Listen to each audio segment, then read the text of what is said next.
hate the word balance. I'm not going to use it. How do you make sure that it all mixes well together? Let's use harmony. Let's make harmony our word. I like that. That just came to me, and I've been looking for a different word from balance for forever. And that's now officially the word that you and I are going to use moving forward.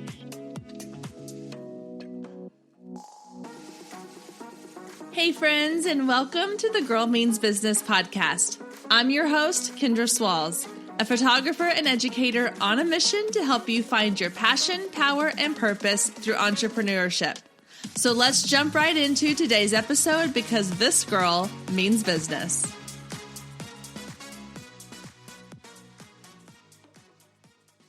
Hey guys, welcome back to another week here on the Girl Means Business podcast. Thank you so much for being here this week. I am so excited to introduce you to our guest for this week. I'm chatting with podcast host and minimalist mom, Allie Casazza. She and I have a really fun and honest conversation around motherhood and running a business and the difference between balancing your life and finding harmony in your life. So Allie is the host of The Purpose Show, which is a top-rated podcast, and she's the creator of online courses that have earned her international attention for her fresh, practical lifestyle strategies for moms. She's known as the Life Minimalist, and she encourages other women to pursue abundant life by creating space for what matters most in their life. She and her husband have 4 young children, which she homeschools all of them and does it so well. And they live in Southern California wine country, which just sounds pretty much dreamy. That sounds amazing, like my dream life to live in the California wine country. So today, Allie and I are chatting all about motherhood, running a business, how to create harmony in your life so that you don't feel like you're being pulled in 5 million different directions and you're able to actually feel confident and accomplished in your motherhood and your business. So without further ado, let's get into my conversation with Allie. All right, guys, I am here with Allie Casazza. How are you today, Allie? Thanks for joining us. I'm so good. Thank you so much. Well, I'm excited to chat with you. How have you been? It's been good. It's been a really full season of a lot of growth and launching a lot of things in the back end at the same time. You know how that goes. Yeah. I mean, we were just chatting before I hit record and you have a lot going on right now. So it sounds like you've got your plate full, plus you've got 4 kids under the age of 12. Under the age of 12. Yeah. And it's just a lot. Everyone's home and I've just been taking the opportunity to work and do all the things that have been in my head that haven't come out on paper yet. So it led to a lot of things kind of coming to fruition at the same time. That's awesome. I love that. Okay. So I want to start before we get too much into our conversation. I want you to kind of share with our listeners, who you are and what you do and sort of your journey of how you got to where you are today. Yeah. So in my business, I serve women, typically moms, who are just feeling stretched really thin. They're really overwhelmed. They kind of feel like all they do is maintain I always call it maintaining the mundane. So things are just the side notes, our house, laundry, meal planning, dishes, the back end stuff of your business. If you have a business, whatever it is, it's just kind of I have to do this to make everything function, but it's not what I'm really here to do and my big purpose and my focus. A lot of times what happens is those things get so big and so heavy that they really take over. And then that's all we're doing all day, instead of pouring into our kids and our families we really want to, and really working on our businesses instead of in our businesses. And so I love to kind of come in and teach how can we bring in this kind of element of minimalism and simplicity to everything that just doesn't really matter but has to get done, so that you can free yourself up and have way more time, way more energy and mental space and heart space for the things that you say are on your priority list, because those things are always the things that get kind of pushed to the back burner because the other mundane stuff is just really stacking up and overwhelming you. So that's my superpower. I can simplify anything, and I love coming into women's lives and doing that for them. And yeah, I started my business about 4 or 5 years ago. I guess it was 4.5 years ago now, because it was in January of 2016. I turned my blog that I had had for years into a business. I can give you the link to my business story because it's very long. It's very dramatic. It will probably be a movie or something someday for real. It's very like Hollywood drama. We were like below the US poverty line, like getting food from a food bank. Like my husband's job was like just really, really bad. They were like cutting everyone's pay and cutting everyone's hours. Like we had 4 kids. It was really, really bad. And my business, I always say my business saved my family. It really brought us out of that into this life where I went from 0 to 7 figures in about 18 months. Wow. Now I'm running this like multiple 7-figure per year company. We're creating jobs, like we're creating impact. I'm able to give to causes that I care about. I feel like I have choices. I'm not, owned by my circumstances. I own my circumstances, and money has changed our life in that way. And so I'm super passionate about that and talking about how money is neutral and it only has the meaning that you assign to it, and empowering women to go and get it because you can change the world if you have money, because we only have so much time. And so, yeah, that's a little bit about my backstory, super brief version, but yeah, that's how I got here. That's awesome. And I love, there's so many things there that you mentioned that we want to talk about today, but I want to definitely come back to the money thing because there's a lot we could talk about with that. And I want to get to that in a little bit, but let's start with, you mentioned kind of the simplifying things and the minimalist side of things. And I know that that's originally kind of what drew me to wanting to chat with you. And I think that it has a different meaning than what a lot of people associate with like the minimalist lifestyle. Mm-hmm. I remember I watched a documentary, which I'm sure a lot of people have seen, about like living the minimalist lifestyle and like getting rid of clutter and just like removing things from your life that, don't spark joy or that don't have purpose or that don't have, a place anymore. And I think a lot of people hear minimalist and they think, oh, I have to eliminate things from my life. And so I want to talk a little bit about what that looks like as far as maybe like decluttering our lives with a purpose, though, like how to use that to kind of create like what it is you really want and focus on that. Yeah, exactly. And so here's the issue that I have with typical, like what has really just become this like stereotype version of minimalism.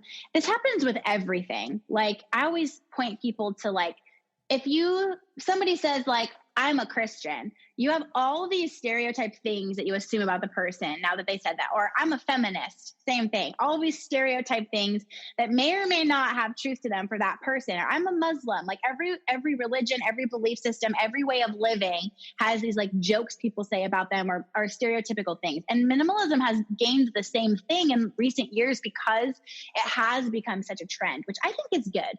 Like if anyone's encouraging somebody to get rid of crap they don't need, like more power to them.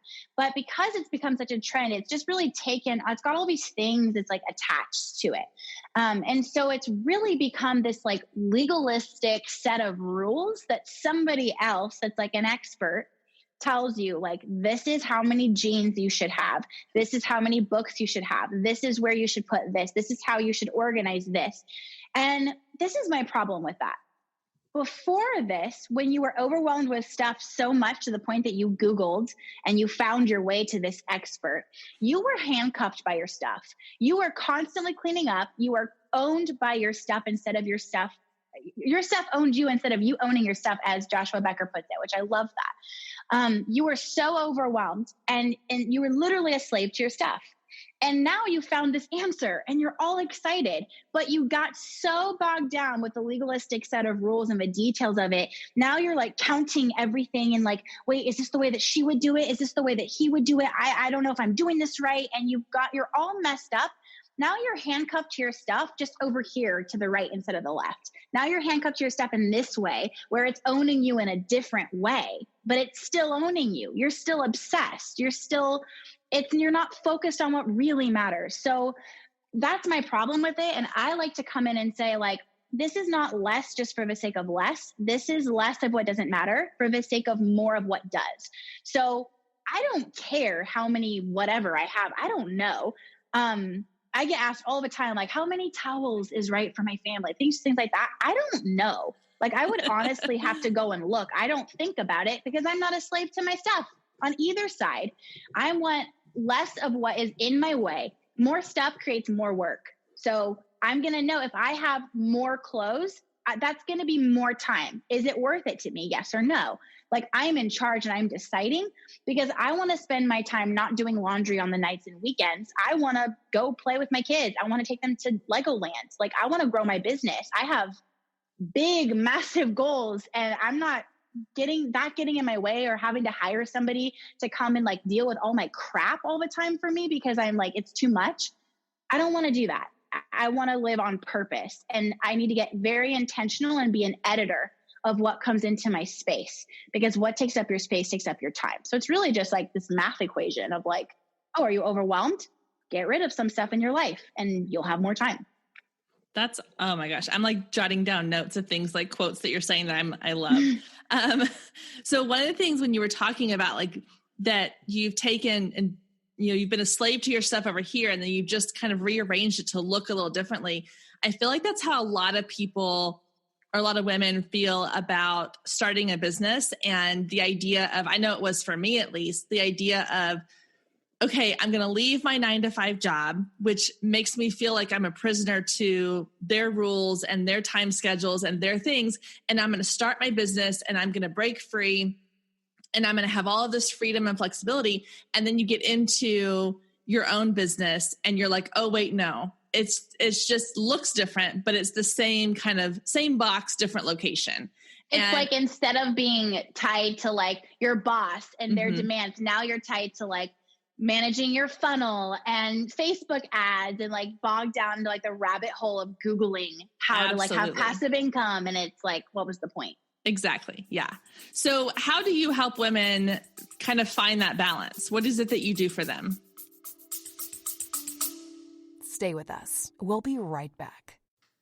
If you've been listening to the Girl Means Business podcast for any amount of time, then you know my love of email marketing runs deep. Not only is it a great way to generate new leads, but it's one of the most effective methods for nurturing warm leads and turning them into sales. Now, over the years, I've tested several email platforms, and my favorite by far is Flowdesk. Not only do they make email marketing simple and easy, even for the technically challenged, but they have everything you need to create stunning emails, capture leads, make sales, and automate the entire process, giving you time back in your busy day. And the cherry on top is you're only charged one flat fee no matter how many subscribers you have. So while other platforms will increase your price when you go over your pricing tier limit, Flowdesk has no price increases or hidden fees. If you're ready to give Flowdesk a try, click the link below in the show notes to save 50% off your first year. Let Flowdesk help you design emails people will love. Click the link below and check it out. I have a feeling you're going to love it just as much as I do.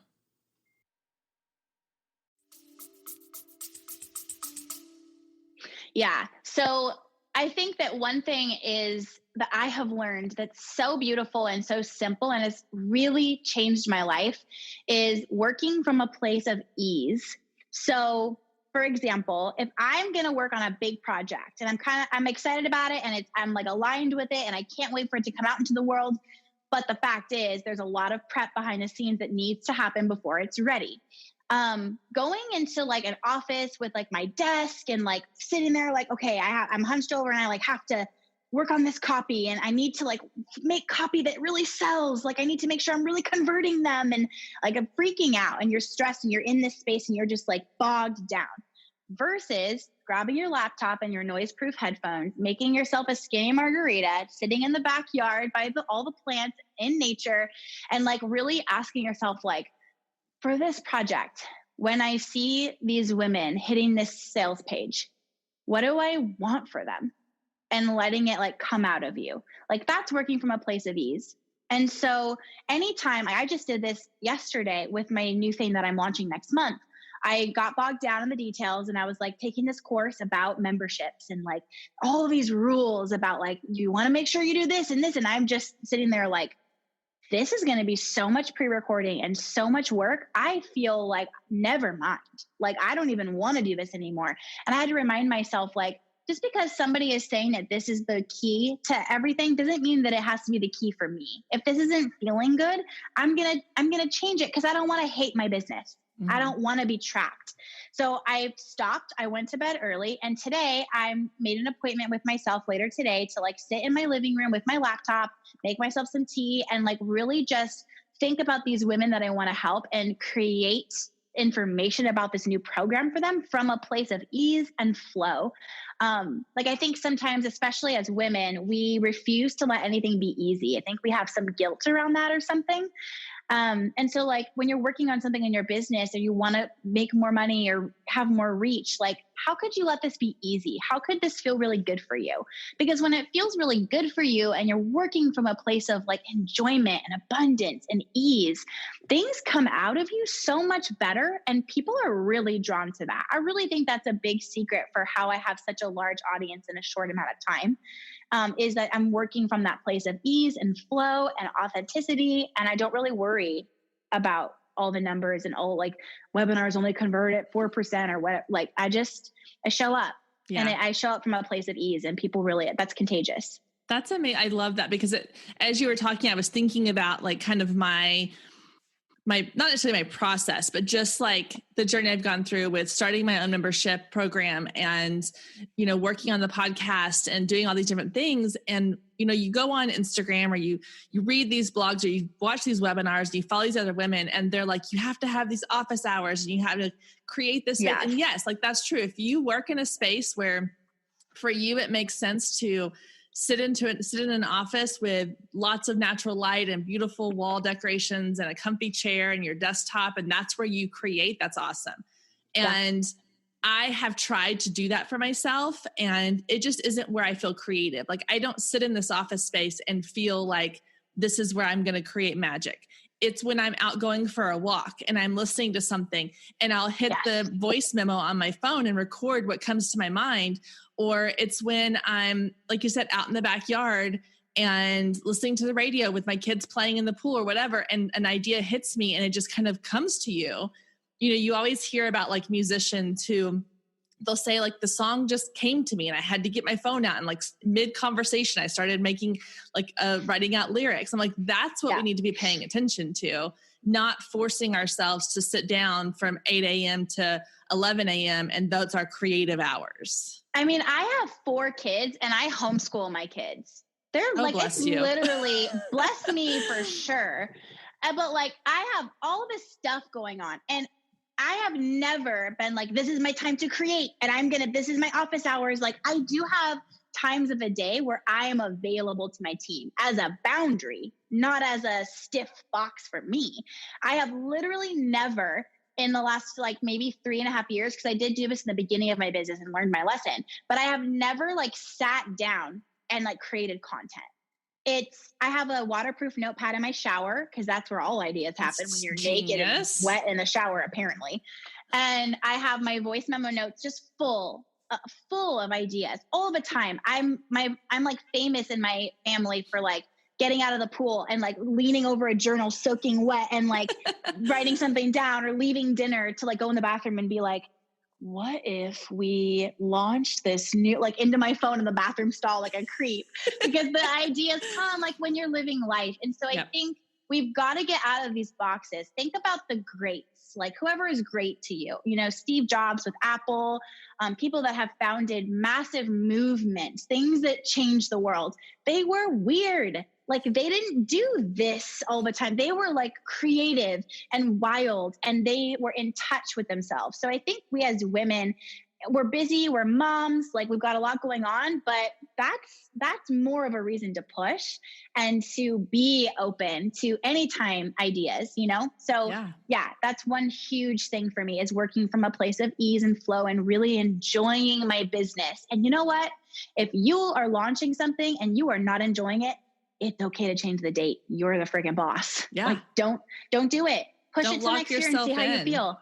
Yeah. Like money will come in other ways. If you're open to it, it will come. But like, don't do something just because you said you were going to do it and like you announced it, like pull it. Do you know how many times I've said I'm going to make a course about something and I start to do it and I'm like, this sucks. I don't care about this. Like, this is not the piece of what I do that I want to focus on right now. And I cancel it. I don't care. I'll refund everybody if I pre-sold it. I don't care. Well, and I think that's something that people respect too, because, you know, women understand, like, in life, like, how many times have you said to your kid, like, we're going to do XYZ, and then plans change and you have to change the plan and you have to roll the punches. And yet we don't allow ourselves to do that in our business because we feel like we're accountable, that somebody's going to get mad at us, or that we're going to get in trouble by, who knows, the entrepreneur yourself. gods. Like, yeah, totally. Yeah. It's silly for sure. And it's so limiting. And my big thing in my business is abundance. Like, I want abundance in my business, in revenue, in ideas, in creating jobs, in giving money away, like, in the way it makes my family feel. I want abundance, abundance, abundance. And that idea of, like, you have to have work hours and sit at your computer and create your content every first Wednesday of the month, I create Instagram content. Like, it's so limiting. Like, that's so lack. So if you're doing lack things, you're not going to get abundance. So I create my content while I'm living life. And then, yeah, sure, maybe once a month I will sit down and actually format it into an Instagram caption. But I didn't sit there and force myself and create it. Like, you create while you're driving and while you're living. Oh yeah, absolutely. Okay. So we talked about the idea of finding what you really want in your life. And we kind of were talking before we hit record about sort of 3 things that I think women want and are either feel like they can't have all 3 plus some, or that it has to be one or the other. And so talking about wanting to run a business, wanting to still be a mom and spend time with your family, and then wanting money, which a lot of women are afraid to admit that they're doing this for money. You know, I come from the photography world where a lot of women will tell you that it is a business they started to kind of make extra money on the side of their full-time business or being a stay-at-home mom. And it's like, there's this fear around the idea of saying, I want this to be a income stream for our family that makes a lot of money. And so I want to kind of go into those 3 things. So we'll start with, like, creating space for wanting a business. Like, women, obviously, if you are listening to this, you either have started a business or you want to start a business. And so we've talked a little bit about, like, that aspect of it, of, you know, letting things kind of happen and creating from a space of joy and ease and not forcing yourself into it. And then let's talk about, like, wanting to also be a mom. I mean, like you said, you're a mom, you homeschool your 4 kids, like, you've got a lot on your plate. So how do you, and I hate the word balance, I'm not going to use it, how do you make sure that it all mixes well together? Let's use harmony. Let's make harmony our word. I like that. That just came to me, and I've been looking for a different word from balance for forever. And that's now officially the word that you and I are going to use moving forward. Yeah. Cause I feel like balance, to me, balance implies, I think of, like, the scales where they have to be equal. And I don't think that's realistic, but I like that harmony, because when you listen to songs and things in harmony, some things are louder than others at times and vice versa. That's perfect. So I'm going to steal that. Okay. As well. It's our thing now. It will always bond us together. I love it. Our platforms, we're going to say harmony. I like it. Yeah. And it's what it is. It needs to be harmonious. And if it's not, then something is off, and you can, like, address whatever that is. And honestly, just so I feel like what I want to do for you guys that are listening here is, like, I want you to be able to borrow from me, like, borrow what I say and get permission for whatever it is you need permission for, to, like, go and do your thing. Sometimes there's like a lack of harmony in my life, and I don't fix it right away. Like, just, okay, well, this month is going to be a little off, and I got to get this project done, and I'm not changing it. So that's what we're going to do. And you guys are going to have to wait for me, or whatever the situation is. And other times I will stop everything. And no, we're canceling this launch. My family needs this right now, or we need to take a trip. We need to take a break, whatever it is. But I can feel inside myself which thing it is, because I'm in tune to myself. And I feel I have that, like, self-esteem and that self-confidence that, like, I can feel into what my business needs and my family needs, and no one else can do that. So why would I read a book about life balance from somebody else? Like, it's all internal, right? So for me, it's what are the things that need to be done? My kids need to do school. Great. My husband does most of that. I do a little bit of it. He does most of that. So that's kind of off of me. Because my husband, I don't, if for those of you who are listening are like, what? My husband doesn't go to a job. We work together in the business. We work together in our family. We're here. All of us are here together all the time. We travel all together. Like that's what we always wanted. So he's doing that. Great. The house, I have support. I have hired help. And then I have my role. Great. I can get that done. Like I have rhythms in place for that. That's great. So there's things in my life that like, what has to get done that's just boring and I don't really care about. I do not like homeschooling my kids. I homeschool them because of the lifestyle that it allows us to have. I do not enjoy actually sitting there and like, this is the letter B. Like I literally don't care. I don't care. But I love our lifestyle so much. Like we'll figure it out. So they're in like an online program where they're doing school at home and my husband handles most of that organization with them. And then I automate everything else that just has to get done. What has to get done in my business? Like I automate that as well. I have a team. Like I get off of me what must happen that I don't really care about, but I understand it's a piece of the puzzle that needs to be in place. And then everything else, what am I doing that doesn't need to be done by me? Do I need to be writing this copy or am I being controlling? Like, do I have to do my podcast? Yeah, it's got to be my voice. I have to be in the photos. I have to be in the video. I have to be on the live stream. And I have to do the podcast episodes. So that's the only thing that's on my list in Asana is things that have to physically be my face or my voice.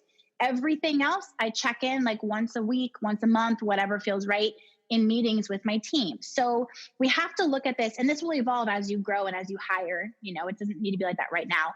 But as you are growing, as you're going through life, look at what you're doing. This is what intentionality looks like, is not just reacting to your day and going through the motions, but really looking. Every time I do a podcast interview like this, I leave and I ask myself like, okay, was there anything about that maybe wasn't aligned? Like I didn't like doing that show, or that just didn't feel aligned. I'll tell my PR girl, this just didn't feel good to me. I don't want to spend my time on shows like this anymore. Everything that I do, like if I get an email from my team asking me to look at something or approve something, and it's like, guys, I'll tell them, you know what? You really didn't need to involve me in this. Like you're empowered to make decisions about this yourselves. Like I'm always auditing myself. Like where could I have created more time? So I really only work a few hours a day, and I don't work Friday afternoons, Saturday, Sunday, or Mondays. So it's like, nice. I'm running this multiple 7-figure company and homeschooling 4 kids. And I'm really just like, there's a lot of flow in my days, which allows me to have constant new ideas and be the creative visionary that I am.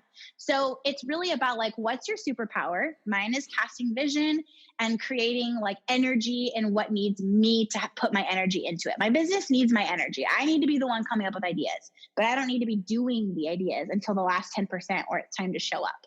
So that's what my days look like. Does that make sense? Yeah, no. And I know probably on the video, it looks like I'm always looking away, but I'm like jotting down so many notes because I'm getting ideas from what you're saying of things I want to talk about. But one of the things that, and I cannot remember for the life of me who said this to me, and I apologize to whoever it was that said it because I don't remember, but it made me think of someone once said to me that you have reached a level of success in your business when you can focus on only doing the things that only you can do. Mm-hmm. And that's always been in the back of my mind is like, that's the point where like where you're at now that feels so good to you because you're doing only the things that only you can do. And like, I take my podcast, for example, with the podcast, obviously it has to be my voice, my face, my thoughts, my conversations, but all the other stuff, I have an incredible VA that works with me, and she creates the emails that go out and some of the copy for the landing pages, things like that, like things that she's good at that I don't always have to do. She can do that for me. And it's that balance, it's the harmony of the two of us working together. And I think that scares some people. They think they have to do everything in their business when that's not true. Like you are going to end up feeling those shackles again that you felt in your other 9-to-5 or whatever it was that drove you to want to be an entrepreneur. So I love that you have figured that out and that you are showing other women that that's possible and that is something that can allow you to focus on the things that you do best in your business.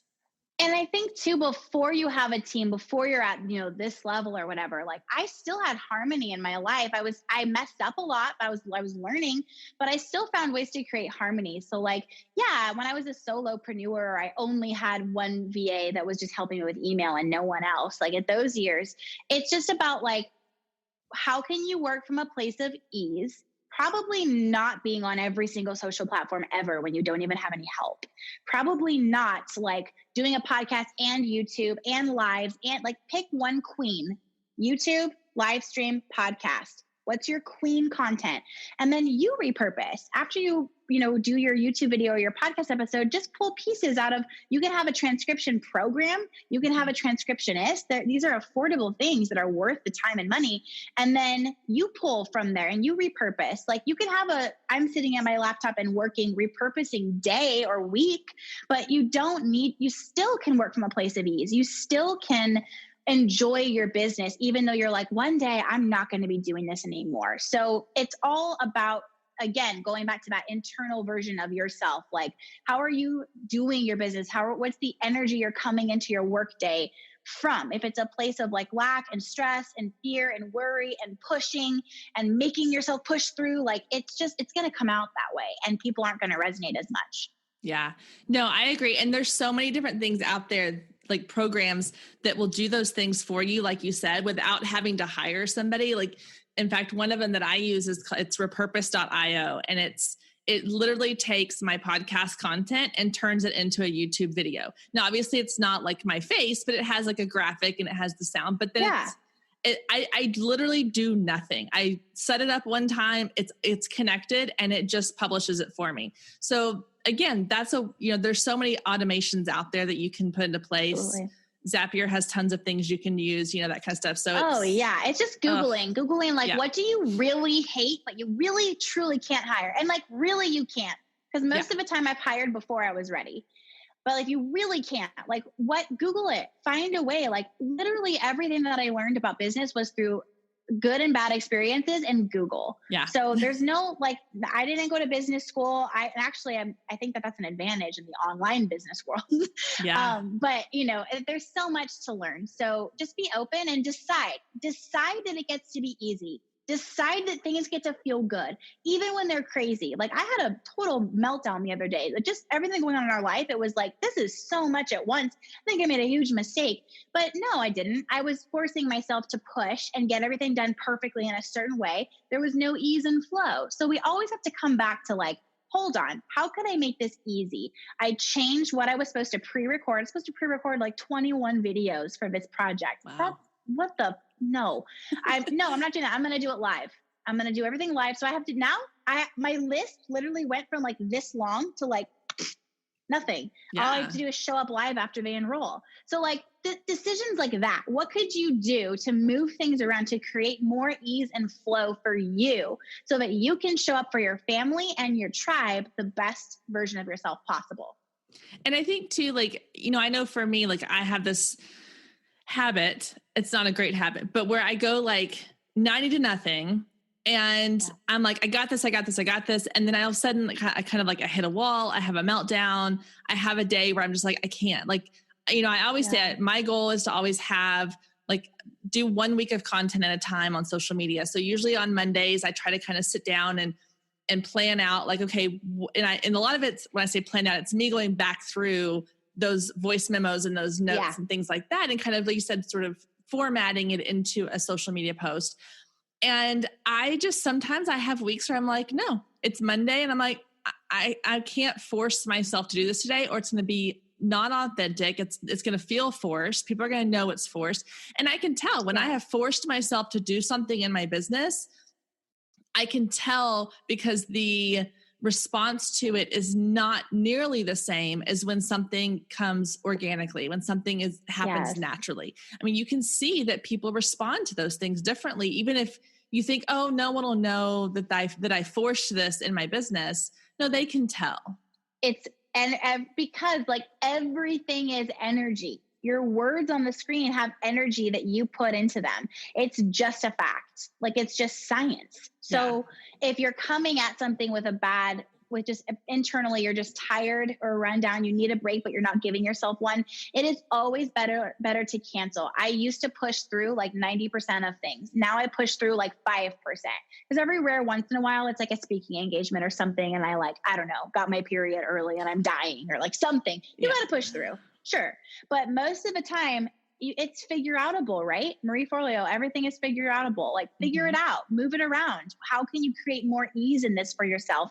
Everything in business is like spiritual. So we have to like feel into ourselves, like, what do I need in this project? Because it's all about what you need. It's actually not really about what they need. If you're not focusing on what you need, you're not going to be able to give them what they need. So it's just like being a mom. The more self-care you do as a mom, you're so much of a better mom. It's same in business. Yeah, absolutely. Wow. Like, so oh my gosh, I'm filling up my note page already with like so many things you're saying that are just like sparking ideas and like quotes I want to remember. It's so good. Love okay. that. So let's kind of end up this conversation with talking about the idea of money. A lot of women are fearful of that. Like I mentioned earlier, they're afraid to admit that they want to make money, or they have some kind of mental block around, the idea that they're not made to make money, or that they shouldn't want to make six figures or want to make whatever it is they want to make. And they're afraid to have those conversations. So what is your viewpoint on that? And what advice do you have for women who are kind of on that like fear side of money? Stay with us. We'll be right back. Hey photographers, are you ready to make 2024 your best year yet? Growing a business is tough. You're following all the successful photographers and experts, soaking up their best advice and downloading all their free guides, trying to replicate their success only to come up lacking, blaming yourself when their methods don't work for you. But the truth is, it isn't you. Free content and one-size-fits-all courses can only get you so far. What you need is personalized help and guidance, but that can get expensive. Well, not anymore. I've created the perfect solution to get you personalized results for less than $2 a day. Introducing the Focus Photographer Lab, a one-of-a-kind coaching membership that gets you one-on-one results for a fraction of the cost of traditional coaching. Inside the lab, you'll find the 3 C's to success: classes, coaching, and community. With classes, you gain access to a treasure trove of pre-recorded trainings and invaluable resources. With coaching, you get monthly live trainings and Q&A sessions, along with my favorite part, the weekly one-on-one office hours, where we get to address your unique questions and challenges. And then there's the community, where you get to connect with an amazing group of talented female photographers who share your passion, supporting each other and inspiring each other to greatness. The best part is it doesn't come with an expensive one-on-one coaching price tag. You get all of that for just $47 a month. You can even try it for free for 14 days to make sure it's a good fit for you. And there is no contract and no obligation. You can cancel at any time. So what are you waiting for? Head down to the show notes and click the link to learn more and get signed up today. And let's make 2024 our best year yet. Yeah.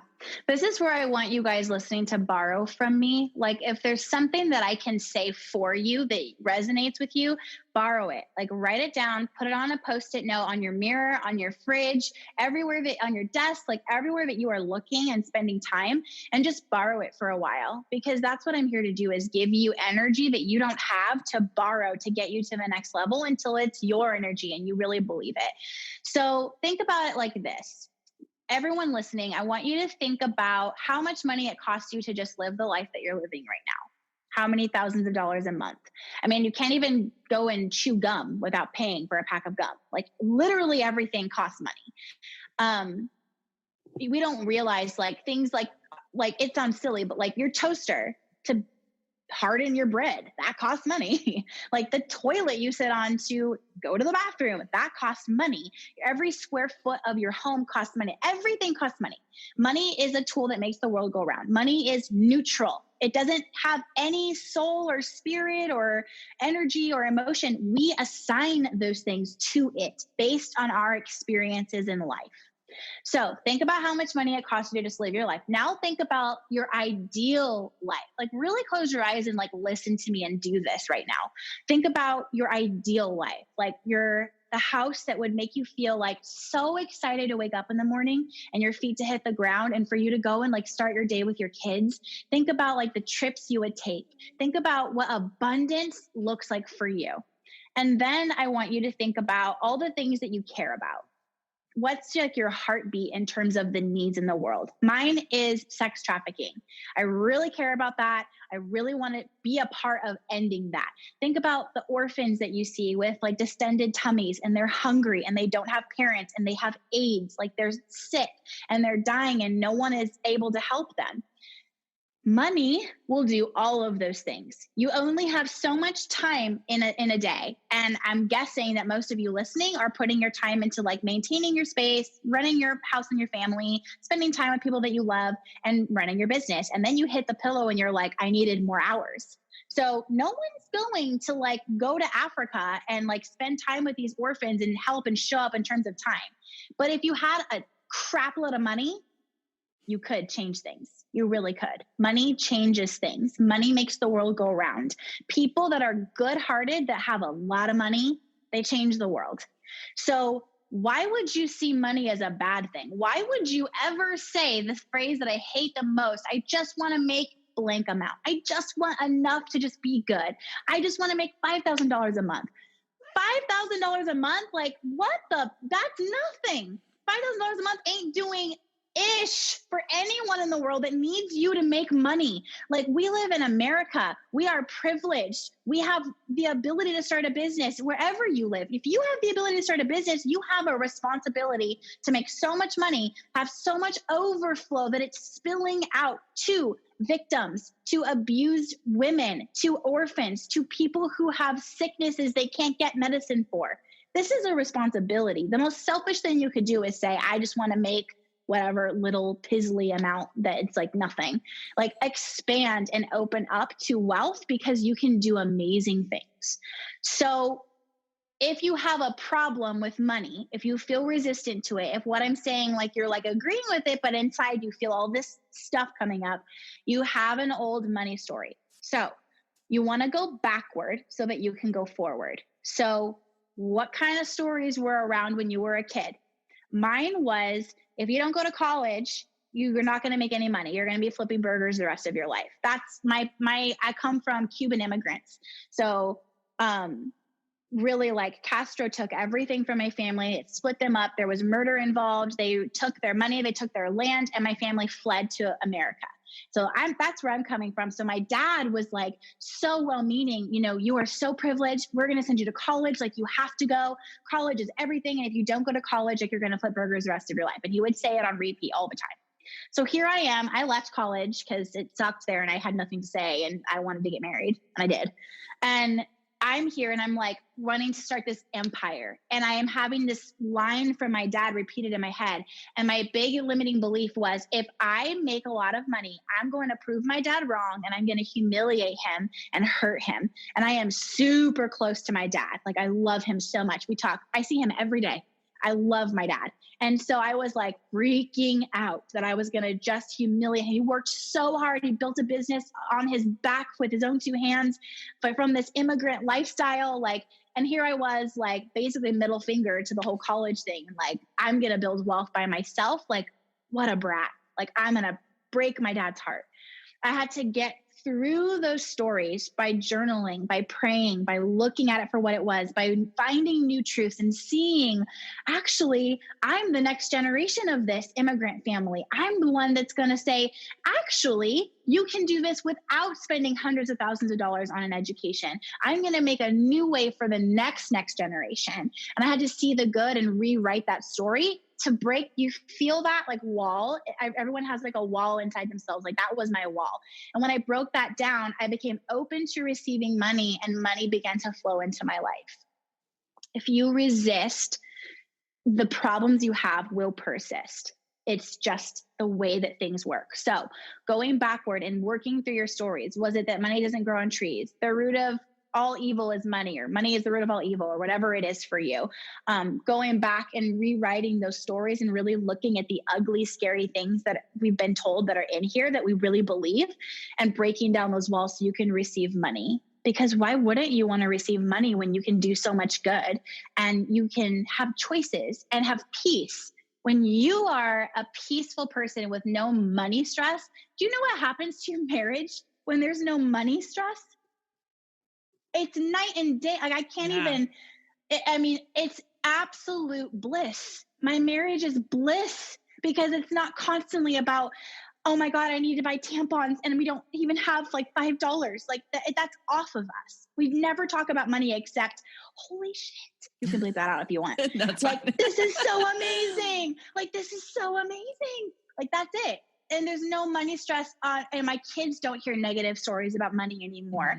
And I got a letter the other day. I'm sorry, I'm rambling because I love talking about money. I got a letter the other day that was like from this organization that I believe in very much. And they were like, we are trying to get this it's like a big shed they need to like ship some supplies to this other country. It's like a long explanation, but they needed $3,000. And they're like sending letters to like this list of people, like, please, like if you could just give like $5. And I was like, I am able to give them the whole shebang and it won't even touch me. Stay with us. We'll be right back. You love listening to podcasts, but have you ever thought about starting your own podcast? Maybe you want to build a brand, grow your business, or are looking for an excuse to talk about your favorite hobby. Whatever your reason for making a podcast, Buzzsprout is the place to start. Since 2009, Buzzsprout has helped over 300,000 people launch their own podcasts. Buzzsprout walks you step by step through the whole process and will give you powerful tools to start, grow, and monetize your podcast. Ready to get started? Click the link in the show notes to get our free step-by-step guide to starting your podcast today. What an abundant life. Like, what is this life? And I was able to send the check and feel so good. And do you know what happens when you do things like that? Your energy shifts and you're an even better version of yourself for your family. You're a better friend. You're a better sister. You're a better entrepreneur. If we have abundance, we spread abundance. So no, I'm done with this money. Oh, I just want enough. F that.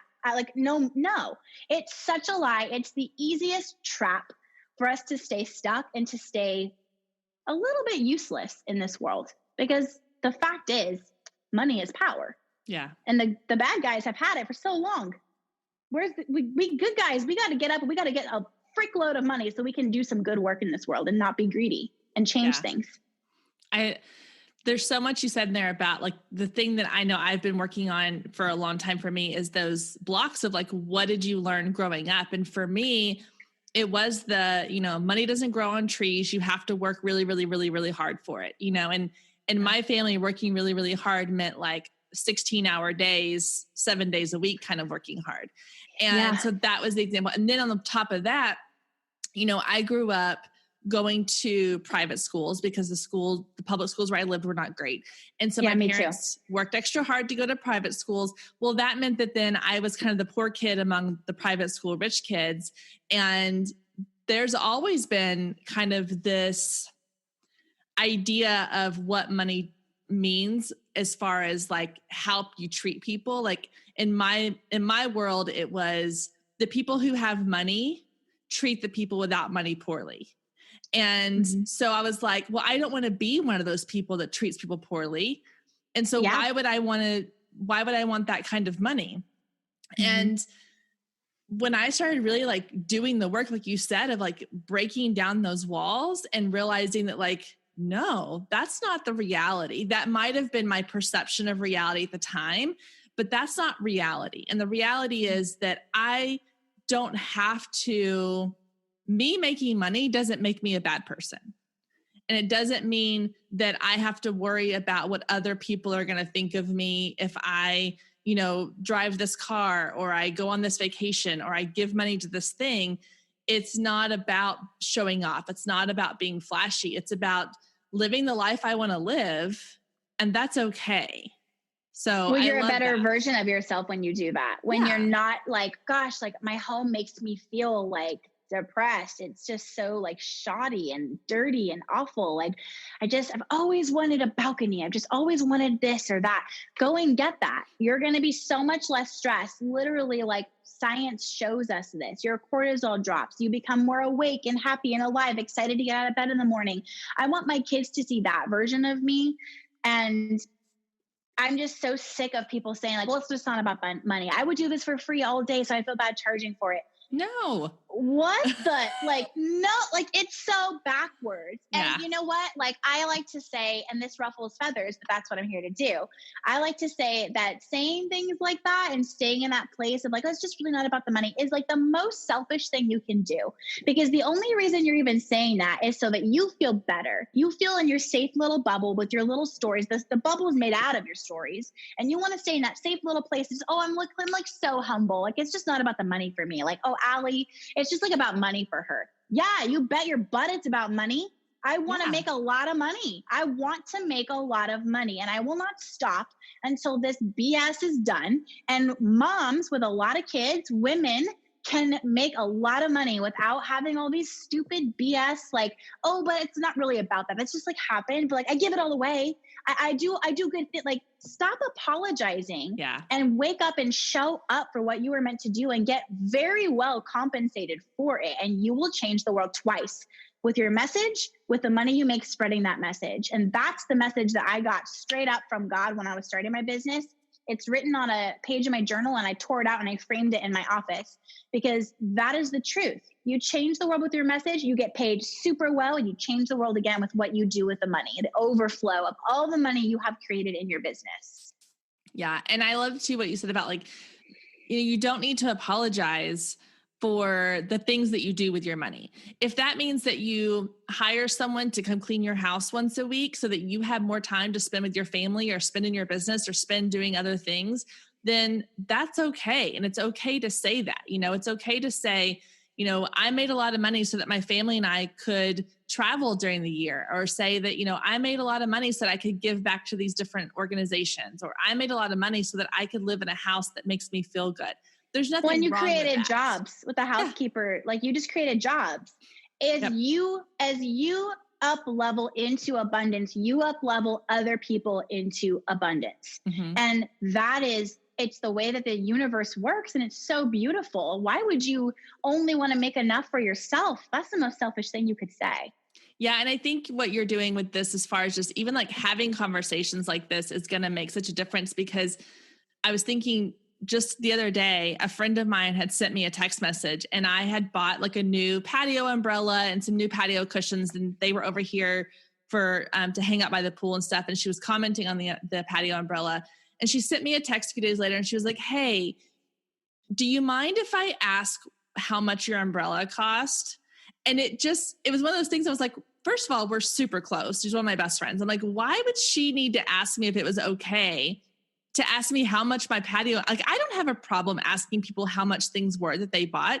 I had another friend, like, we just put in a pool in our backyard. Another friend, messaged me, and she was like, "Hey, if you don't mind, if it's okay, you don't have to, if you don't want to, can you tell me how much it was for the pool you put in?" I'm like, I'm never going to feel uncomfortable telling you how much. It's not like a secret that you bought it. Yeah. It's like, I'm like, it's not like elf came in and installed it for free. Like, and that's why, like, I think sometimes I always say, like, people will either be upset or obsessed with you and your message and what you say. And that's why I have so many people like upset, because I don't care. I say how much money I make in my business. I say how much my book deal was. I say how much I spent on things, because I think we need to normalize this. Yeah. It's money. It's not like this like weird vaginal issue, and it's like let me whisper to you that I have this thing. It's money. Like, money is everywhere. It's so dumb. So yeah, I'm with you. I'm always like, oh, of course, this one cost me this much, but if I didn't add these details, it would have cost this much. So I would say that's your range. Period. Done. It doesn't mean anything about me that I could afford that, except that I'm rich and I'm happy, and I'm happy to say that. I don't care if you know that. If we're secretive and weird about money, it's like festers, and it creates this weird embarrassment, anxiety, lack. Also, your kids are going to pick up on that. And now you're giving them a bad money story. Yeah. Oh my gosh. Yeah. That's so true. Like, So I could go on and on. I feel like we need to have a whole nother episode where we talk about like money. more of these. Yes, because I'm like, there's like so much I want to like dive into, but I also don't want this to be like a 3-hour long podcast interview. Totally. So. Okay. So we'll kind of end it there, and we'll promise to pick back up on that another time and dive more into like money stories and all that kind of stuff. Cause I think that's, it's so anytime. Important. Yeah. So, okay. I want to, before I ask you my last question, tell us a little bit about, like, I know you have a podcast that you do as well, and you've got a new membership site that you're launching. So tell us a little bit about that and where people can find more information on it before we wrap up. Yeah. So I'm the host of The Purpose Show. My podcast is so fun. I love podcasting. I love it so much. We actually just hit like 6 million downloads in 2 years. So That's it's awesome. Like great. It's crazy. I know, it's so crazy. I was like, I think I'm going to like do this thing too. And then it just took off. I think when you believe in your message, it just takes off, you know?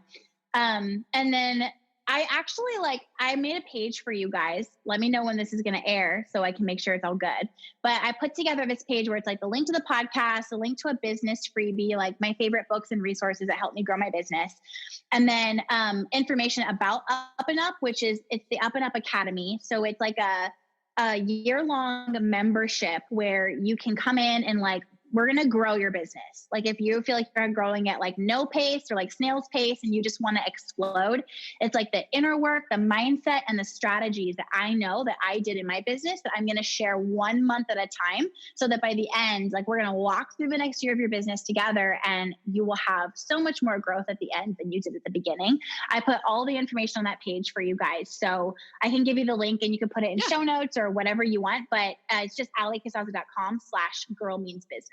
Perfect. And I will put that in the show notes, and so everybody can just click on it. I'll have all your information there. That's amazing. Yay. Thank you. Okay. So my last question for you, I ask all my guests now, is if your best friend came to you and was like, okay, Allie, I have this idea. I want to start this business. What would be like your number one piece of advice you would give her? Yeah, that's so good. I would say, don't get caught up in all the strategy and all the logical and the conversion rates and the numbers and the funnel and how everyone says you're supposed to do things. Learn and be open and be coachable, but focus more on the internal side. I like to say it's like the balance of spirit and strategy, and focus more on the spirit side of things, like your energy and your money blocks and how you're feeling. Because you can learn all the strategy in the world, but if your internal stories are resisting all the growth you're learning how to get, it's not going to come.